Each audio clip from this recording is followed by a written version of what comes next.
My guest today is singer-songwriter Autumn Rowe. In addition to having written for prominent singers such as Dua Lipa and Leona Lewis, she's also written for legends like Diana Ross. I've also just found out that yesterday she was nominated for 4 Grammys. Autumn was also instrumental in setting up the Black Jewish Entertainment Alliance. Autumn, thank you for joining us. How are you doing today?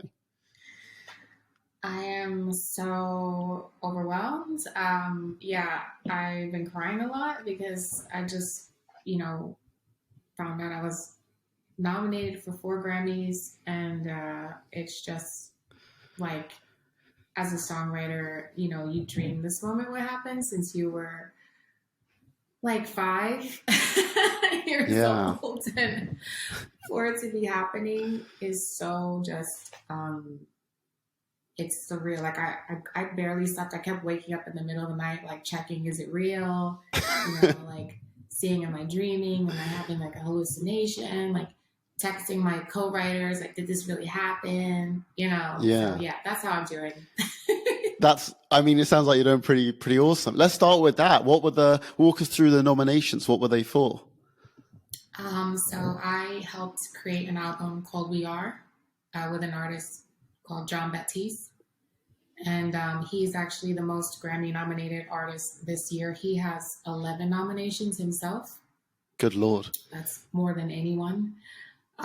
He's an artist I contacted on Instagram. It sounds so crazy.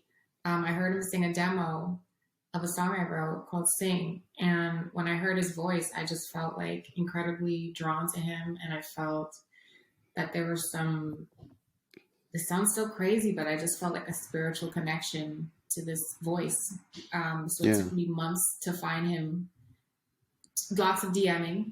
And finally, one day he saw my DMs and I was like, bro, who are you? Like, I need to know you. Like, your spirit is calling me. And we ended up meeting, and we met in New York, and then he came to LA, and the second song we ever wrote is now nominated for Record of the Year, and it's called Freedom.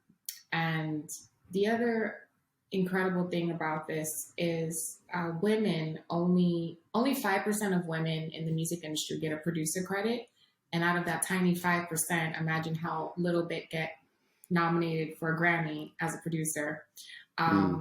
So the song that's nominated for Record of the Year, I have a producer credit on it, and I'm only one of 2 women with a producer credit for Record of the Year. The other woman is Billie Eilish.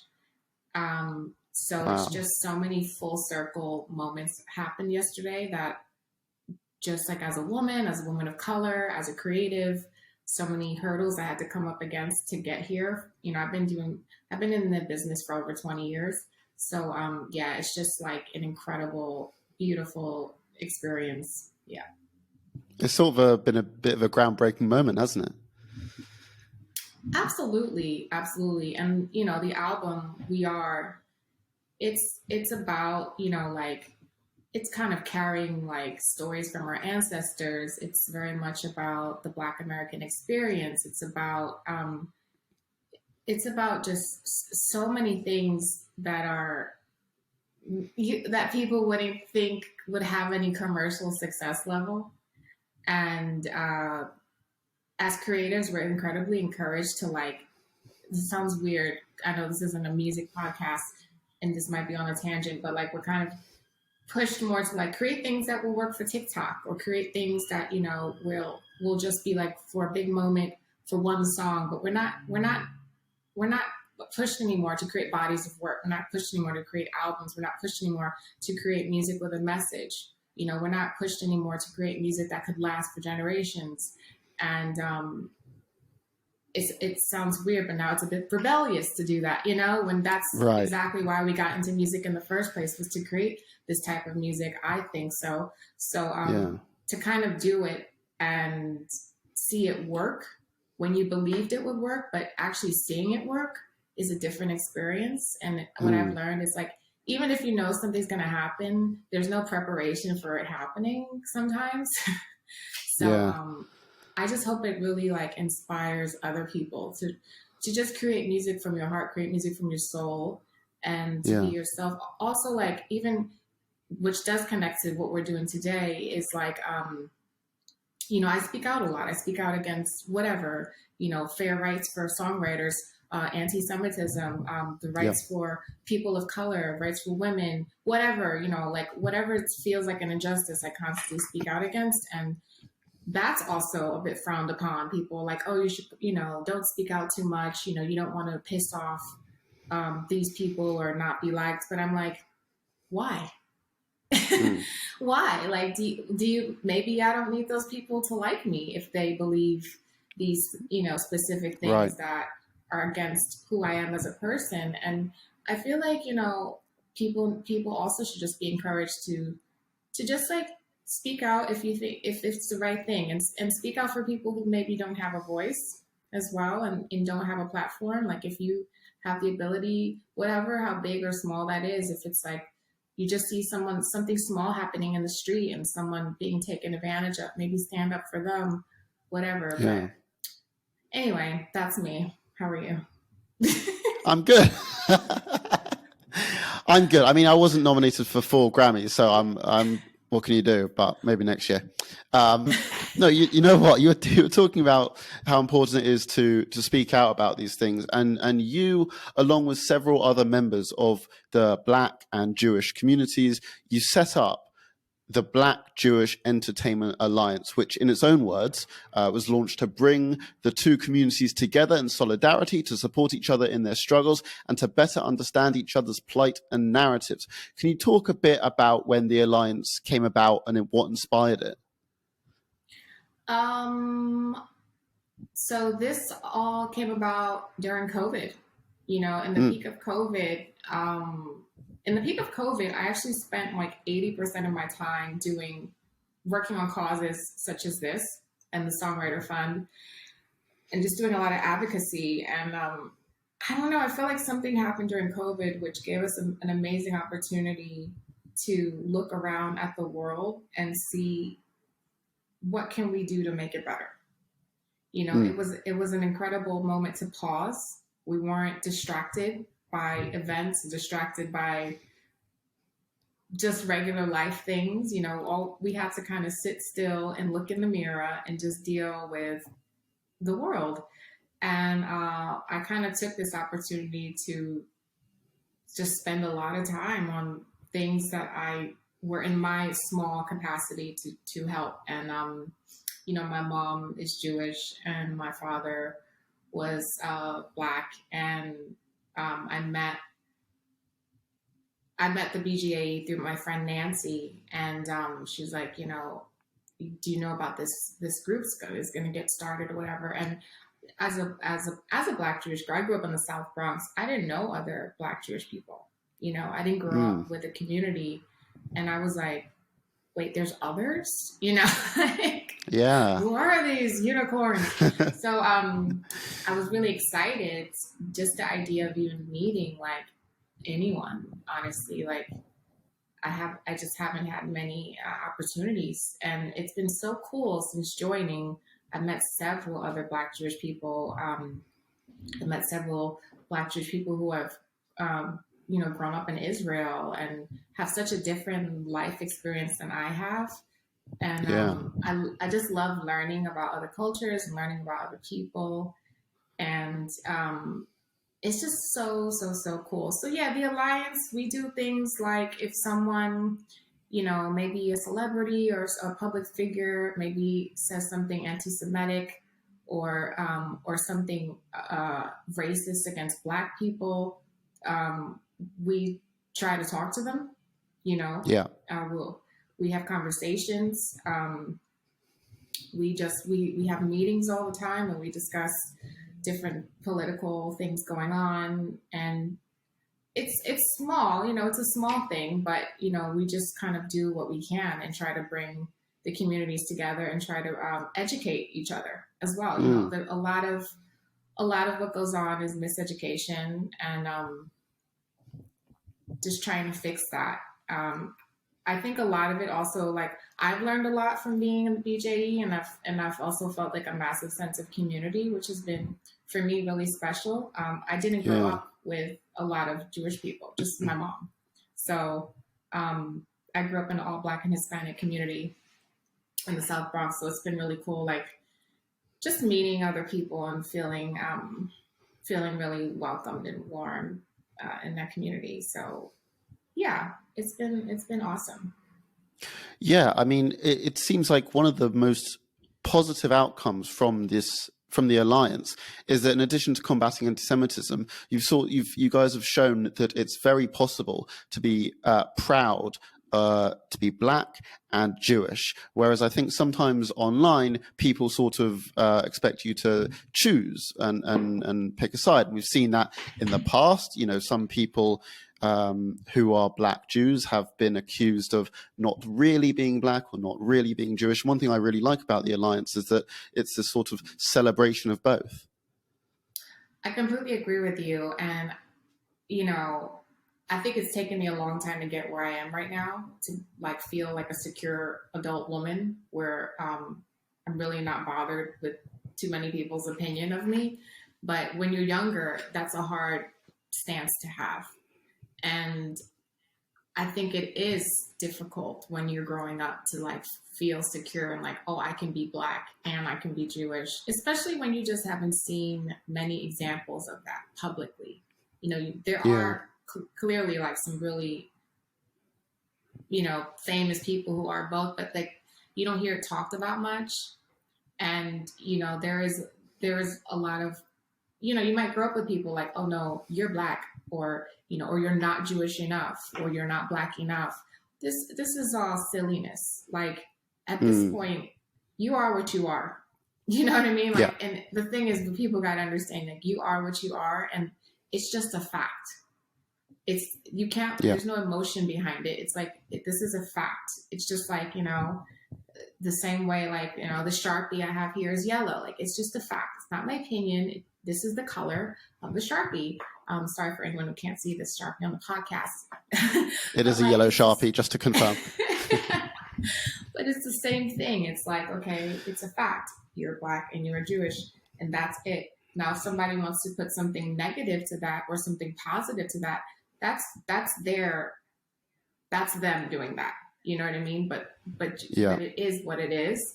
And I feel like people need to feel very proud and secure and okay with whatever it is you are, whether it's your LGBTQ, whether it's, you know, you're from Japan, whatever it is you are, be you. And I think it's so important for people to just feel okay in their own skin, to love themselves for exactly who they are, and to know whatever you are is good enough. Yeah. It's great, you know? Yeah. Absolutely. Well, you know what? It sort of sounds like, from what you're saying, it hasn't always been this way for you. So what was that journey like for you, to finally sort of accept that, yes, I am Black and I am Jewish, and that's great? Hard. It was really hard. Growing up, I didn't have the greatest relationship with my Jewish family. You know, I grew up in the 80s, and my Jewish family were not the most accepting people of me.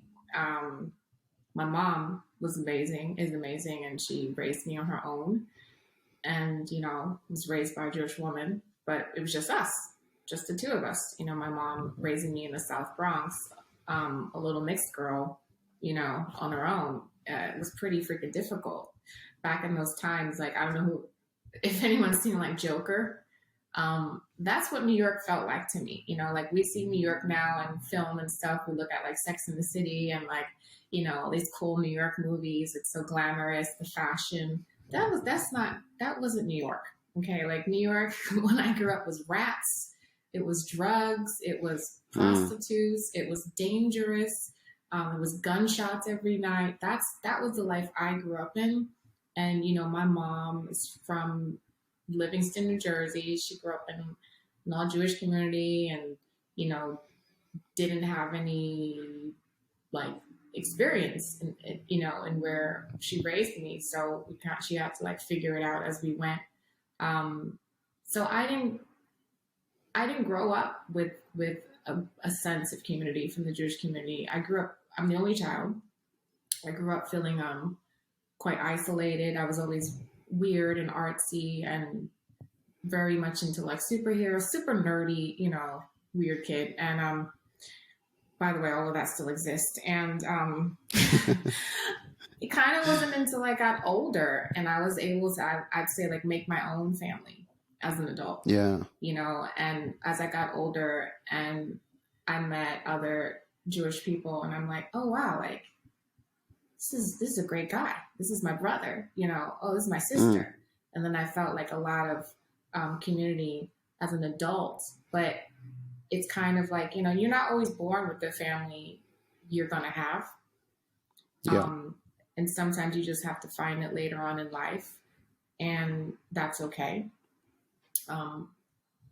That's just kind of what's happened. But I think the beautiful thing is I always kept my heart open, and I was ready for, you know, whenever great people would come into my life. And now I have so many of them. I have so many incredible, amazing Black friends, so many amazing Jewish friends, so many amazing friends from all over the world, from Europe, from everywhere. I have friends everywhere, and I just feel super duper lucky.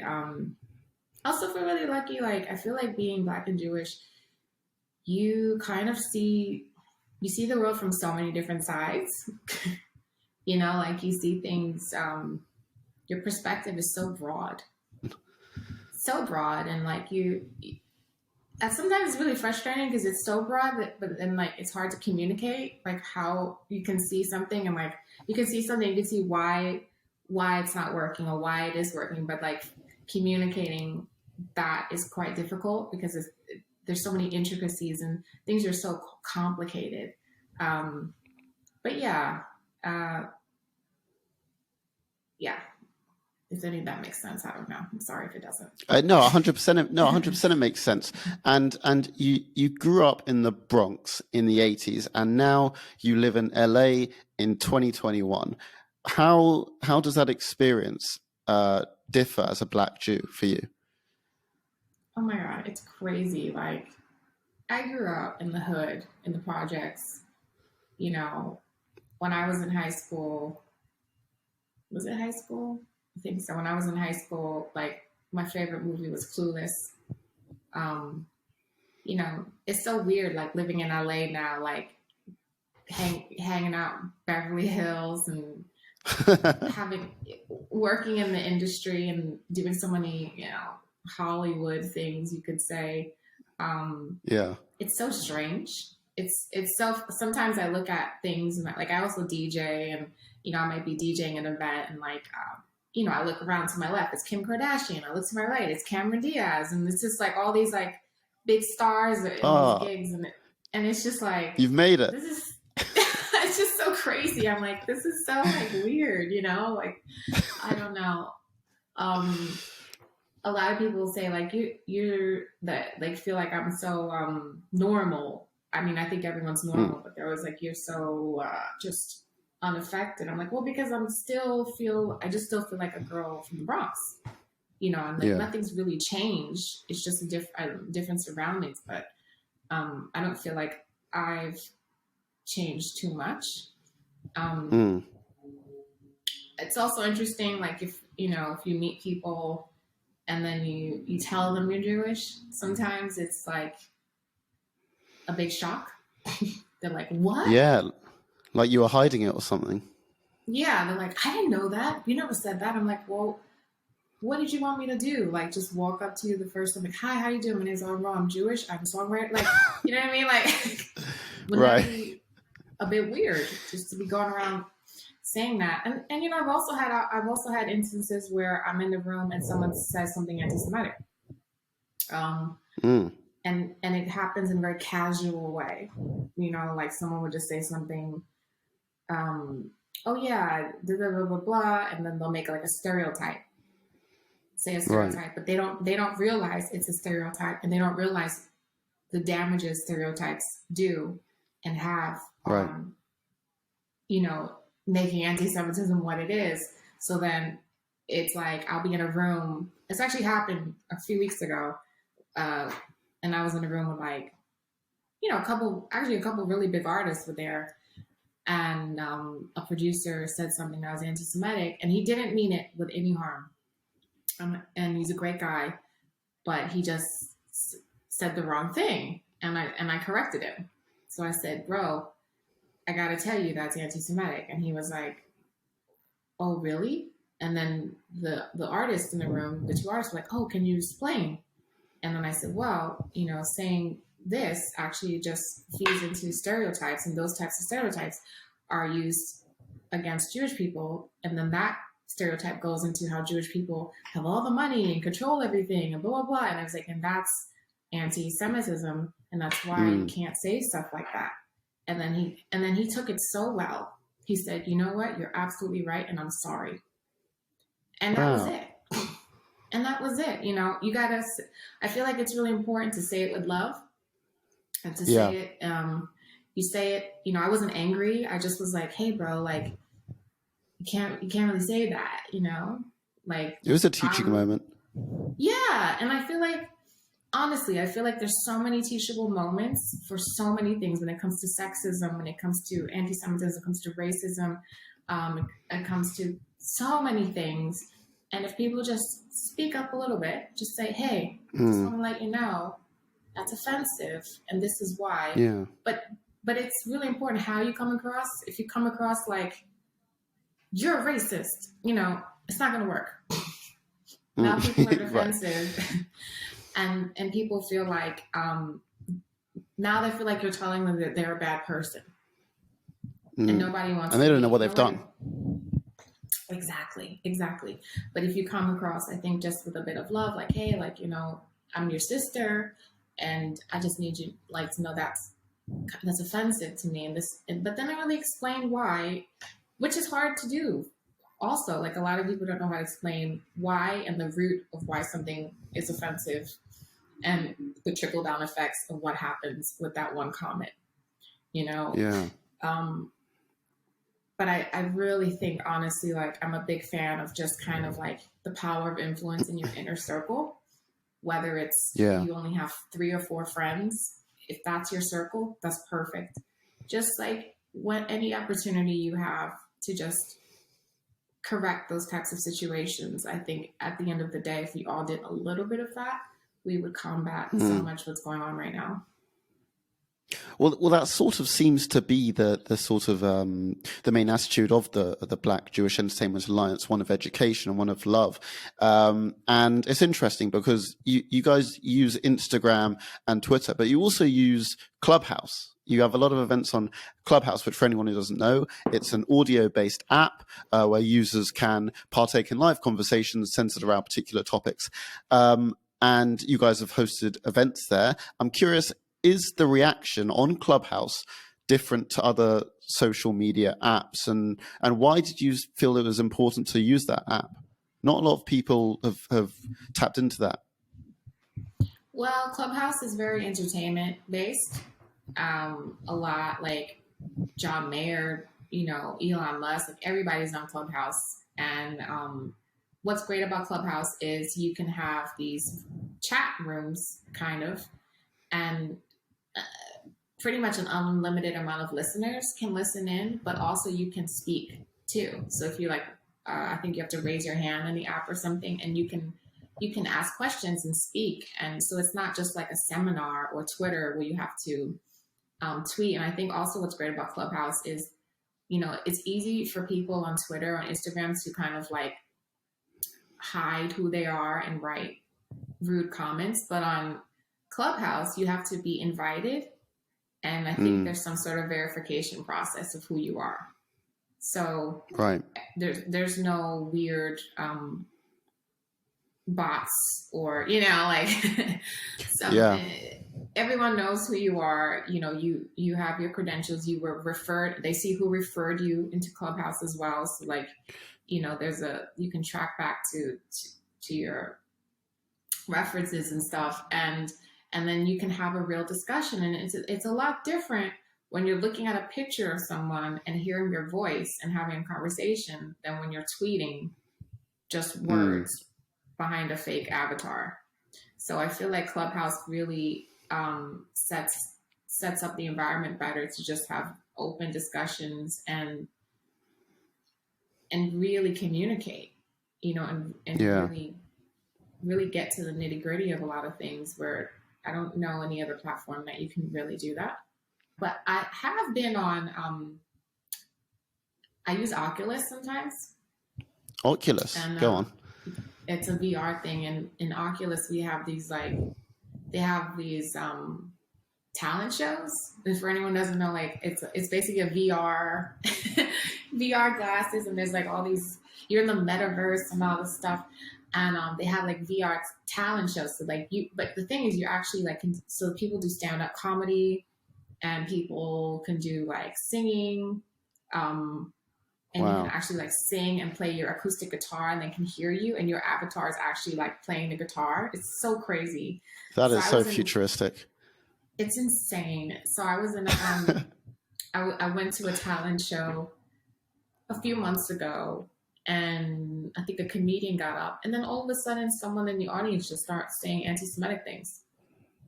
It was crazy. I was like, what? Like, who does that? You know, like, it's just, what a loser. What a loser. What happened? How was that person dealt with? So they popped in the room, said something anti-Semitic, and I went to try to grab their screen name so I could report them, but they left so fast. I wasn't able to do it. But, you know, it's kind of the same thing you're saying in Clubhouse. Like,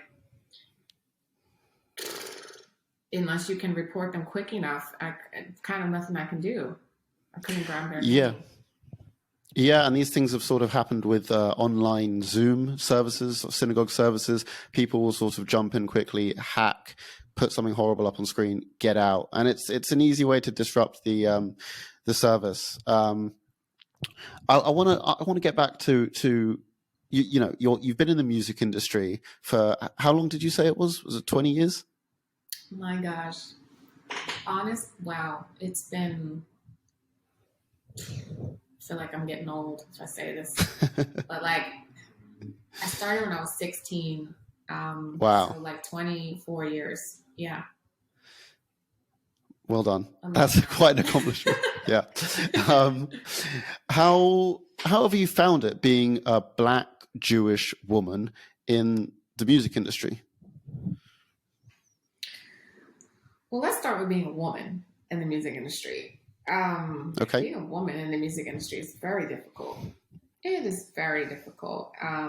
If you know, I've been called bossy. I've been sexually harassed. I've had so many hurdles to come across. I've been told I write in too many genres. I've had so much adversity to come across. It's incredibly difficult being a woman. There's so many instances where the same exact situation, if it was a man, he would be praised. But when I do it, I'm not, you know, I'm just considered a nuisance. So kind of that hurdle has been hard. And then being a woman of color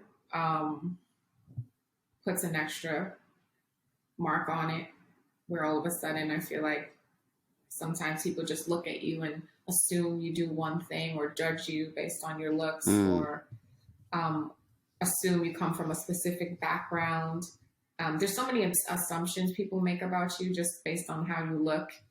And, you know, so it's constantly like going against that. And then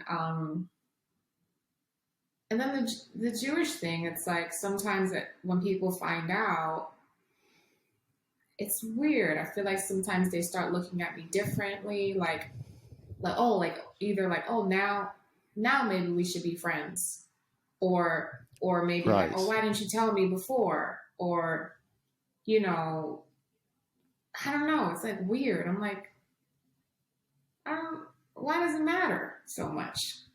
How about we just like be cool, like regardless or whatever.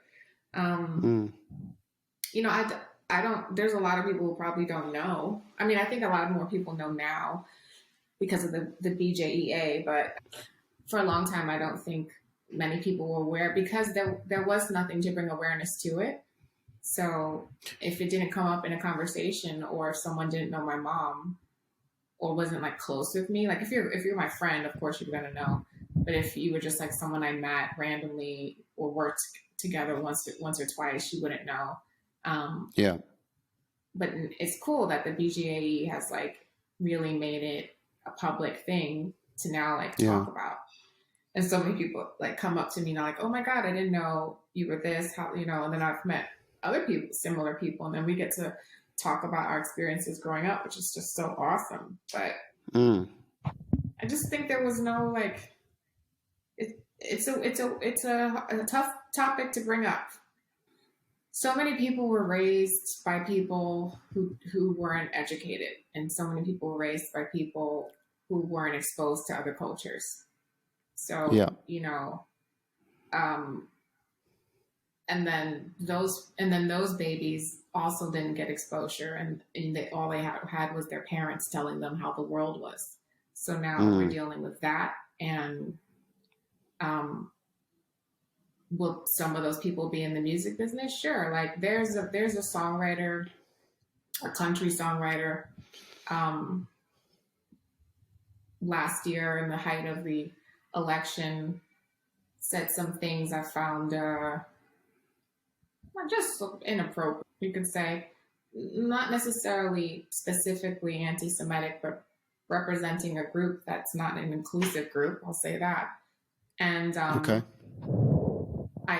tweeted him and I said, hey, I see the stuff you're tweeting. Would you like to go on an Instagram Live with me and discuss your feelings?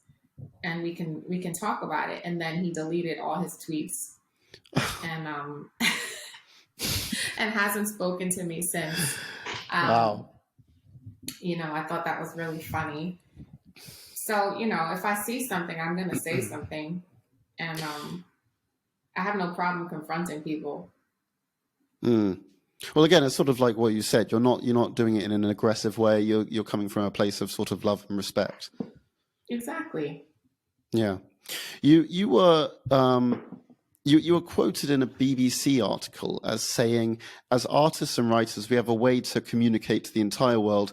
We have a platform of music as universal language, which I thought was a really nice quote. Do you think artists sort of have a responsibility to sort of use their platform to speak out against injustices, or is their purpose to create and anything else that comes with it? Great. I think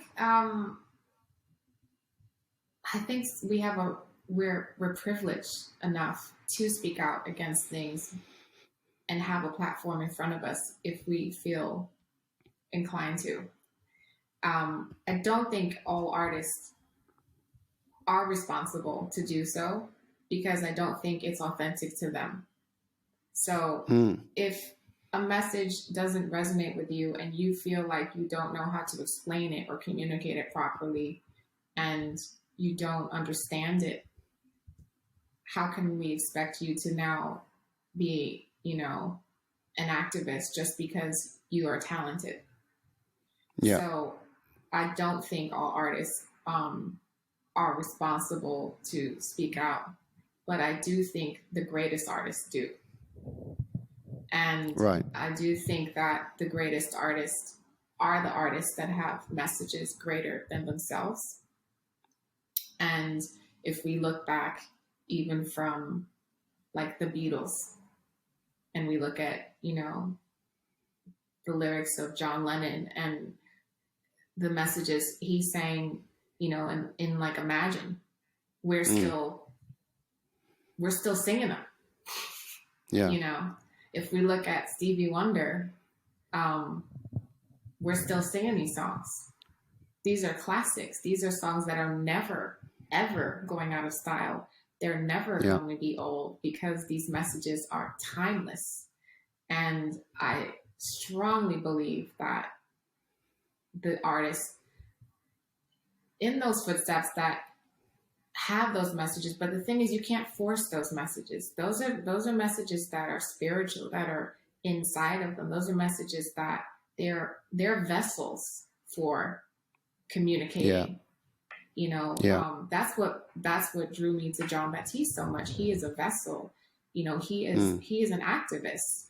he is a man of peace and love, and he's real. Like it's all real. Everything he does is real. He's an act, he does musical marches. Like this man is living, walking pure goodness.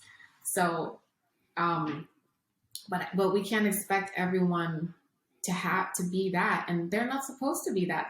There's so many artists who are great dancers and great, singers and entertainers, and we love watching them as for escapism, and that's totally great too. Yeah. Well, I mean, you yourself, as well as working with the BJEA, you have used your platform to help. Notably, in 2020, you undertook the role of co-director of the Coronavirus Songwriter Emergency Relief Fund, where you offered grants to support songwriters through the pandemic. How did this come about, and why were you drawn to this project? Well, this came about in a crazy way. So when COVID first hit, I don't know what happened. I immediately went into I just threw my cape on and just thought I was Superwoman. So I started just trying to save everybody. And I started, a lot of my friends lost tours, lost gigs, immediately lost all their income. So I started to get money from friends who were well off, or at least doing better than some other friends. And I was like, hey, I have these friends that could use some groceries for the next couple of weeks. So I would get a batch of money from some friends and give the money to the other friends.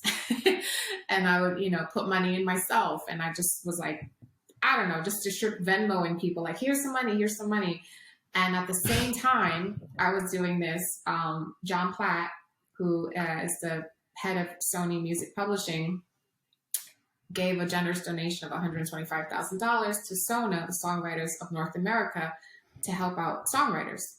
So SONA saw this as a great initiative to begin the Songwriters Fund. So this all happened at the same time I was doing my little bootleg fund, and we joined forces, and then I became co-director of the Songwriter Fund. And since then, we've given out over $500,000 of grants to songwriters. I'm 100% a volunteer. I don't make any money from this. And we've given out grants for $1,000 to every approved songwriter. And this money is to help get them through COVID. And, I've read hundreds and hundreds and hundreds, if not thousands of applications throughout the pandemic. And the stories are really, really, really heartbreaking and really difficult. Songwriters are in an incredibly vulnerable place right now. We only really make money from, we make most of our money from if our songs are in film or TV, or if we're getting a ton of radio, but radio's kind of dying out and being replaced more by, apps like Pandora and stuff like that. So a lot of songwriters are in really vulnerable places right now. And something like COVID hits us super hard because all of a sudden those TV shows our music was going to be in were canceled or put back for a year.